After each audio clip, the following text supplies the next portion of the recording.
Yan, bagay sa'yo yan. Yan, kasing dumi mo. Hindi naman na!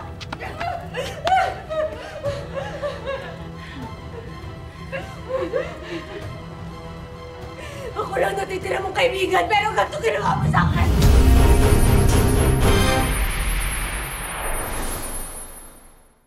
Ay, ang babaeng to, nakalimutan na naman yata na may lakad kami. Nauna ka lang naman na nakilala ni Mirabel, pero sa akin ka rin naman pala babagsak. Ginamit mo lang ako. Mapaprocess na natin ang ating mga papeles papuntang Canada. Give me my money back now! Balik ko lahat ng ginagawa niyo! Ano pa sa samang plano niyo narinig ko? Ano akala mo, ha?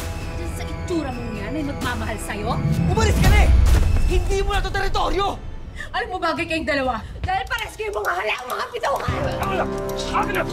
David naman, hahanap ka na lang ng isusupalpal sa akin. Itong pangit pa na to? Let's not let anyone ruin our lives. Mahal kita.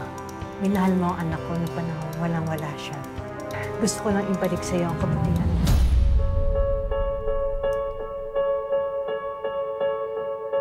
Maraming salamat po, ha. Hindi ko naman po ginawa yun dahil may naasahan akong kapalit. He made the right choice. We both did. Huwag ka magpiling. Kala ko, ikinaganda mo yan, ha? Hindi panigurado ko iyaman na yung mga yan. Sa panang, hindi ko na mahal si David.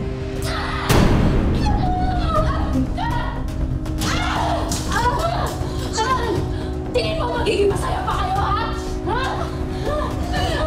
Papangasan ko yung mukha mo! Kakaskalin ko! Ito po ang kwento ni Mirabel, isang babaeng kinapusman sa ganda, punong-puno naman ng pagmamahal ang puso.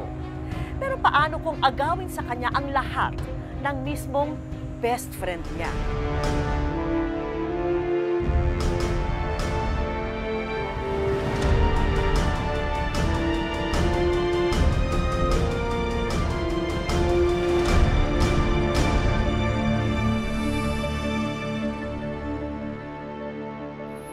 Abangan sa Wish Ko Lang ngayong Sabado, 4 p.m.